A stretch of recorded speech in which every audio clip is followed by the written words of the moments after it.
को झुकाएंगे, प्रार्थना करेंगे।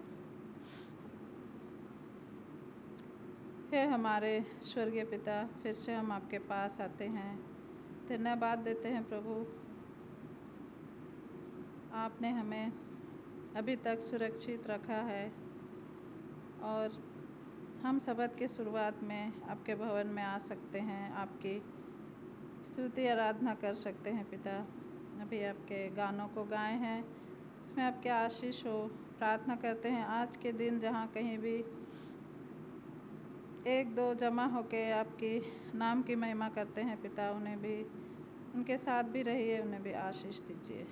प्रार्थना करते हैं जो लोग दुख तकलीफ़ में हैं, बीमार में हैं, उनकी भी आप सुधि लीजिए।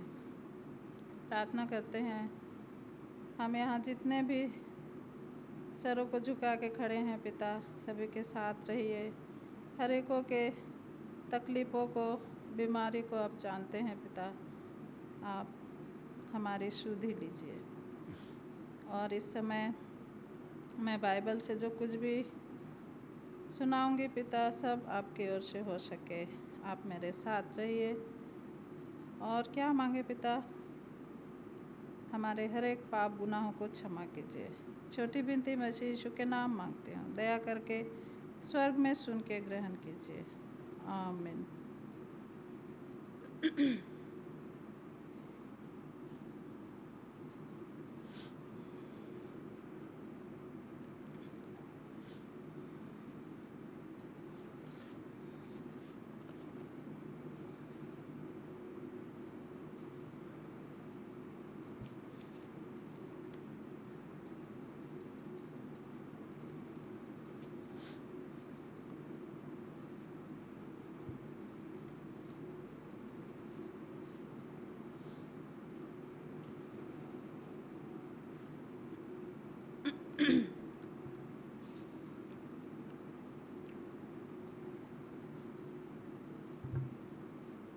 आप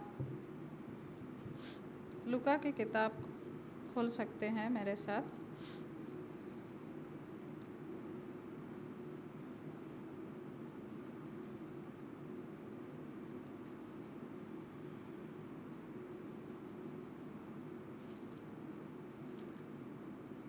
लूका 6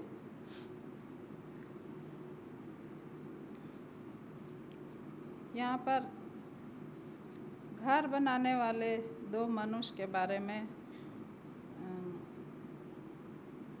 लिखा हुआ है। लूका 6 का उसका 46 में। तो यहाँ जब यीशु मसीह जब इस दुनिया में थे, तो उस समय के लोगों को हर समय दृष्टांतों में बताते थे कि वो लोग समझ सके। और ये आज जब हम यीशु मसीह हमारे इस दुनिया में नहीं हैं, तो हम बाइबल को पढ़ के जान सकते हैं कि हमारे लिए क्या उनका संदेश है। तो यहाँ हम देखेंगे 46।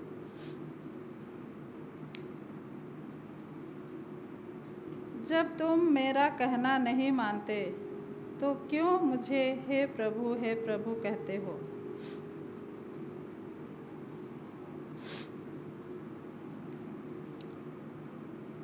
जो कोई मेरे पास आता है और मेरी बातें सुनकर उन्हें मानता है, मैं तुम्हें बताता हूँ कि वह किसके समान है। तो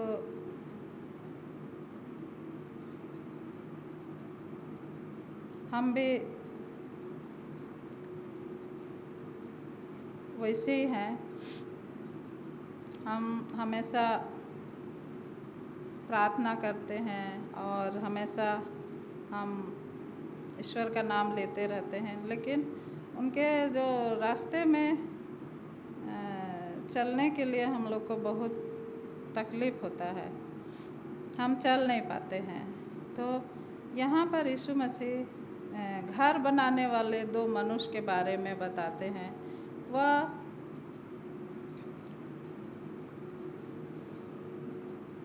जो उनकी बात सुनते हैं और उस मनुष्य के समान है बोलते हैं, वह उस मनुष्य के समान है जिसने घर बनाते समय भूमि में गहरी खोद कर चट्टान पर नींव डाली, और जब बाढ़ आई तो धारा उस घर पर लगी, परंतु उसे हिला न सकी, क्योंकि वह पक्का बना था। तो यहाँ पर हम देख सकते हैं कि पक्का मकान जो इससे हम जानते हैं कि पक्का मकान हमारे हृदय और हम खुद को मजबूत बना सकते हैं ईश्वर की बात सुनकर, और उनकी जो भी आज्ञाएं हैं हमें दिया गया है उन्हें मानकर, हम उनकी बातों को मानकर हम अपने आप को उस मनुष्य के समान बना सकते हैं जो बहुत मजबूती के साथ घर बनाता है, और उसका घर जितना भी हवा तूफान आता है लेकिन गिरता नहीं है। इसी तरह हमें भी कोई भी दुख और तकलीफ़ आती है तो हमें हिला ना सकेगी, और हम घबराएंगे नहीं, डरेंगे नहीं, लेकिन मजबूत होकर रहेंगे, क्योंकि हम ईश्वर की बात को सुनेंगे और उनकी रास्ते पे चलेंगे। तो और यहाँ दूसरा मनुष्य के बारे में बताता है यहाँ, परंतु जो सुनकर नहीं मानता वह उस मनुष्य के समान है जिसने मिट्टी पर नींव डाली, मिट्टी पर बिना नींव का घर बनाया। जब उस पर धारा लगी तो वह तुरंत गिर पड़ा, और वह गिर के सत्यानाश हो गया। तो उसका नींव मजबूत नहीं था, और वो ईश्वर की बातों को नहीं मानता था, उनके रास्ते पे नहीं चलता था, इसीलिए उसका घर गिर गया, और उस मनुष्य के समान हो गया जो शरीर से भी कमज़ोर और अपना मन हृदय से भी कमज़ोर था। इसीलिए वो जो भी दुख तकलीफ़ आया वो खड़ा नहीं रह सका और वो गिर गया। तो यहाँ कहानी बहुत छोटी है, लेकिन हम इससे सीख सकते हैं कि हमारा जीवन हम किस मनुष्य के समान बना सकते हैं, जो अच्छा नींव डाल के घर बनाया और जो ईश्वर की बात को माना और उसके रास्ते पे चला। हम वैसा बन सकते हैं, नहीं तो उस मनुष्य के समान बन सकते हैं जो बालू में अपना घर बनाया और वो तुरंत गिर गया।